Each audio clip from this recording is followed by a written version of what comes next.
Hi friends, very good morning. இது ஒரு morning cooking vlog தான். பிரேக்ஃபாஸ்ட் அண்ட் லன்ச் சேர்த்து செய்கிறது. ஸோ இப்போ லஞ்சுக்கு தான் ஃபஸ்ட்டு நான் வந்து ரெடி பண்ணுறேன். ஸோ என்னென்ன ரெடி பண்ணியிருக்கேன், அது என்ன மெனு அப்படிங்கிறத ஃபஸ்ட்டு பார்த்துடலாம். இன்றைக்கி வந்து வெள்ளை பூசணிக்காய் சாம்பார்.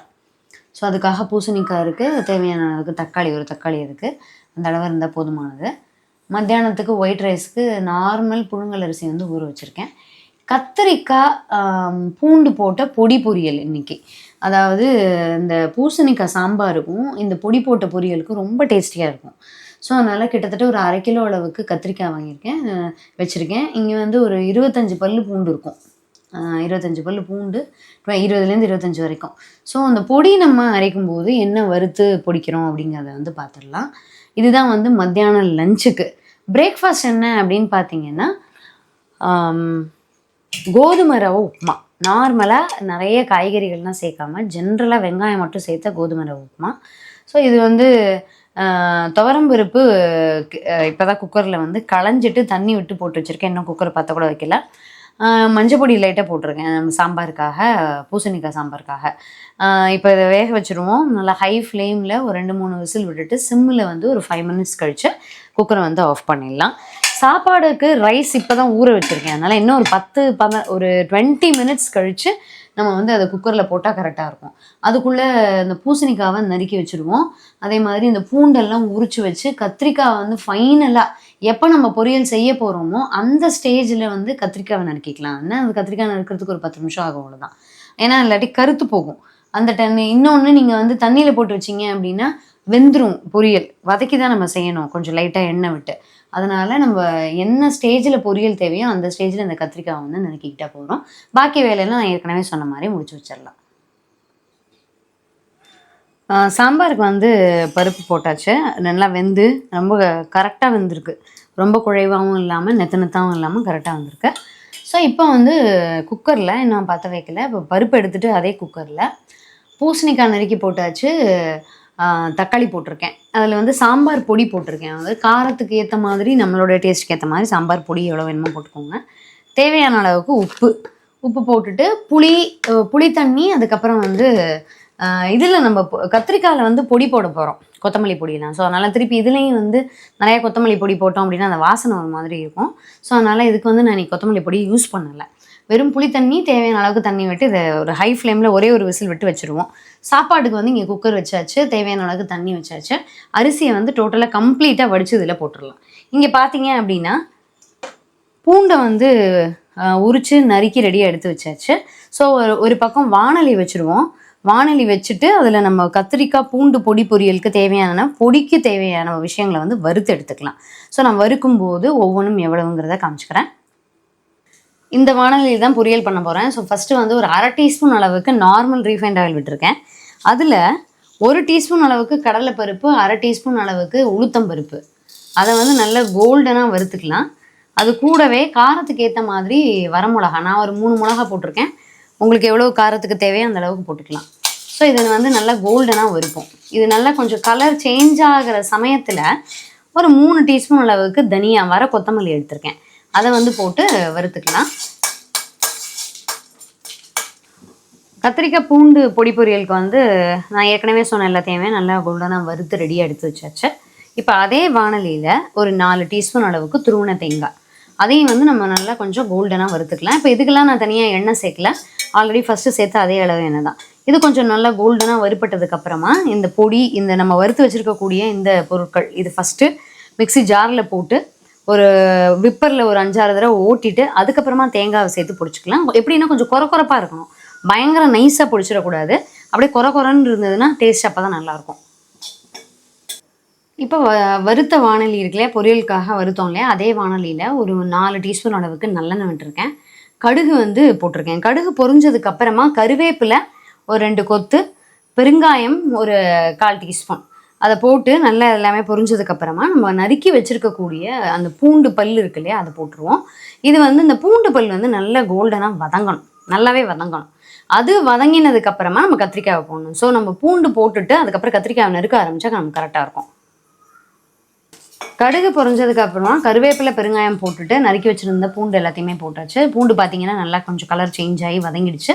இந்த ஸ்டேஜில் கத்திரிக்காவை போட்டுடலாம். இப்போ தான் கத்திரிக்காவை நறுக்கி ஒரு 2 மினிட்ஸ் 3 மினிட்ஸ் தான் இருக்கும், அதுக்குள்ளே லைட்டாக கலர் சேஞ்ச் ஆகுது பாருங்கள். ஸோ இதை வந்து நல்ல மெல்லிஸாக இந்த மாதிரி நறுக்கியிருக்கேன். உங்களுக்கு எப்படி போட்டால் இந்த மாதிரி நீளமாக வந்து நறுக்குனா பிடிச்சிருக்கா, இல்லை குட்டி குட்டியாக நறுக்குனா பிடிச்சிருக்கோன்னா அந்த மாதிரி போட்டுக்கலாம். ஸோ இதை வந்து நான் அதில் ஆட் பண்ணிடுறேன். பூண்டு வதங்கினதுக்கப்புறம் தான் கத்திரிக்காவை சேர்க்கணும், இல்லாட்டி அந்த பூண்டோடைய வாசனை அப்படியே இருக்கும். ஸோ அதை நல்லா வதக்கிக்கலாம். இது கூட வந்து மஞ்சள் பொடி, உப்பு அதை போட்டு வதக்கிக்கலாம். எண்ணெய் உங்களுக்கு கூட வேணும்னா இன்னும் ஒரு 2-3 டீஸ்பூன் விட்டுக்கலாம். நான் வந்து இதோடு அப்படியே நிறுத்திக்கிறேன். அந்த எண்ணெய் விடுறது அதெல்லாமே நம்மளுடைய டேஸ்ட்டுக்கு ஏற்ற மாதிரி தான். ஸோ இது கூட உப்பு மஞ்சள் பொடி போட்டு லைட்டாக வதக்க ஆரம்பிச்சிடலாம். இப்போ கத்திரிக்காயை போட்டுட்டு அதுக்கு உப்பு மஞ்சள் பொடி சேர்த்து லைட்டாக வதக்கியாச்சு. இந்த ஸ்டேஜில் கொஞ்சமாக புளி தண்ணி, சில சமயம் கத்திரிக்காயோடைய டேஸ்ட் வந்து கொஞ்சம் காரலாக இருக்கும், அதை வந்து நம்ம சரி பண்ணுறதுக்காக கொஞ்சோண்டு புளி தண்ணி, நிறைய வேண்டாம். ஸோ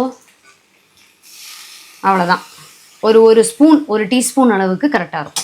ரொம்ப சேர்த்தோம் அப்படின்னா அது ரொம்ப புளிப்புத்தன்மை ஜாஸ்தி ஆகிடும். அதனால் லைட்டாக கொஞ்சம் திக்கான புளி தண்ணி ஒரு டீஸ்பூன் அளவுக்கு அதில் விட்டு வதக்கிக்கலாம்.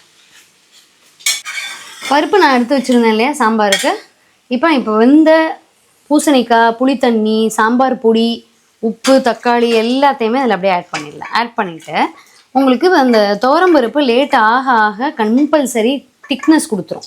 அதனால் உங்களுக்கு தேவையான அளவுக்கு தண்ணி விட்டு உப்பு டேஸ்ட் எல்லாம் பார்த்துட்டு சாம்பாரை வந்து ஒரு கொதி விட்டுட்டு நம்ம தாளித்து கொட்டினோம் அப்படின்னா உங்களுக்கு வந்து சாம்பார் வந்து கம்ப்ளீட் ஆகிடும். இங்கே சாப்பாடும் முடிஞ்சுது, புழுங்கலரிசி சாப்பாடும் ரெடி ஆகிடுச்சு. ஸோ கரெக்டாக ரெடியாக இருக்குது. இப்போ நம்ம வந்து பிரேக்ஃபாஸ்ட்டுக்கு ரெடி பண்ண ஆரம்பிச்சிடலாம். இந்த மாதிரி இது வெந்துட்டு இருக்கும்போதே நான் வந்து என்ன பண்ணிட்டேன் அப்படின்னு பார்த்தீங்கன்னா, பெரிய வெங்காயத்தை பொடி பொடியாக நறுக்கி வச்சாச்சு. அதே மாதிரியே கத்திரிக்காவுக்கு பொடி பண்ண வேண்டியதை அந்த கொரப்பாக அந்த பருப்பு, மிளகா அதெல்லாம் பொடிச்சு வச்சுட்டு தேங்காவை கொஞ்சம் தனியாக பொடிச்சு வச்சுட்டேன். ஸோ இப்போ இந்த ஸ்டேஜில் எல்லாத்தையும் மிக்ஸ் பண்ணிக்கிறதுக்கு இப்போ அந்த பருப்பு பொடி, தேங்காய் எல்லாத்தையும் சேர்த்து ஒரே ஒரு விப்பரில் வந்து ஒரே ஒரு தடவை லைட்டாக அப்படி திருத்தி விட்டுலாம். அப்போ நல்லா மிக்ஸ் ஆகிருக்கும் ஒன்றோட ஒன்று. ஸோ இப்போ இது ரெடியாக இருக்குது. ஃபைனலாக கத்திரிக்காவை இறக்கும் போது தான் அந்த பொடியை வந்து நம்ம தூவணும். கத்திரிக்காய் வதங்கிக்கிட்டே இருக்குது. ஆக்சுவலாக நம்ம விட்ட எண்ணெய்க்கே லைட்டாக அந்த வதக்கல் பொரியல் எல்லாமே கொஞ்சம் எண்ணெய் வந்து கக்க ஆரம்பிக்கும், வெளியில் விடும். அந்த மாதிரி கொஞ்சம் லைட்டாக அப்படி எண்ணெய் விட்டுட்டுருக்கு. இன்னும் ஒரு 2 to 3 மினிட்ஸ் வந்து இது நல்லா வதங்கட்டும், சுருண்டு அப்படியே வதங்கி வரும். இப்போ இங்கே காலையில் பிரேக்ஃபாஸ்ட்டுக்கு நார்மல் நல்லெண்ணெயில் கடுகு பொரிய விட்டு கடலைப்பருப்பு, உளுத்தம்பருப்பு பொரிய விட்டுருக்கேன். ஸோ நல்லா கோல்டன் ஆகிடுச்சு. இந்த ஸ்டேஜில் உங்கள் காரத்துக்கு ஏற்ற மாதிரி வரமிளகா சேர்த்துக்கலாம், 2 கொத்து கருவேப்பிலை சேர்த்துக்கலாம். அது கூட வந்து பெருங்காயம் நல்லா தூக்கலாகவே சேர்த்துக்கலாம், நல்லாயிருக்கும் டேஸ்ட்டு. ஸோ இங்கே குழம்பு வந்து நல்லா கொதிக்க ஆரம்பிச்சிருச்சு. சாம்பார், பூசணிக்காய் சாம்பார் ஆஃப் பண்ணிடுவோம். இப்போ இந்த ஸ்டேஜில் நம்ம வந்து உப்புமாவுக்கு நறுக்கி வச்சுருக்கக்கூடிய பெரிய வெங்காயத்தை ஆட் பண்ணிக்கலாம்.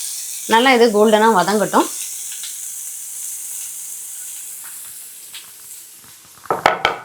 ஸோ கத்திரிக்காவை இறக்கிறதுக்குரிய ஸ்டேஜ் வந்தாச்சு. இந்த ஸ்டேஜில் நம்ம வறுத்து பொடிச்சு வச்சுருக்கோம் இல்லையா, அந்த பொடியை ஆட் பண்ணிவிடுங்க.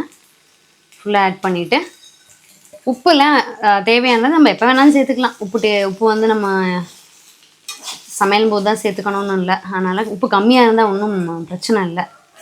ஸோ நல்லாவே எல்லா கத்திரிக்காயிலையும் இந்த பொடி படுற மாதிரி டோட்டலாக நல்லா வந்து கிளறி விட்டுருவோம்.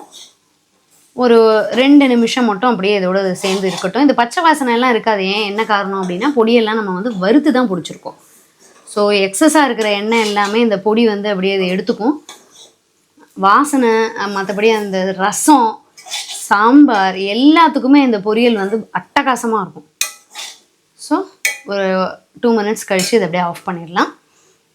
வெங்காயம் வதங்கிக்கிட்டே இருக்குது. இன்னும் நல்லா வதங்கினதுக்கப்புறமா நம்ம வந்து கொத்தமல்லி தழை சேர்த்து தேவையான அளவுக்கு தண்ணி சேர்த்து உப்புமாவை ரெடி பண்ணிடுவோம்.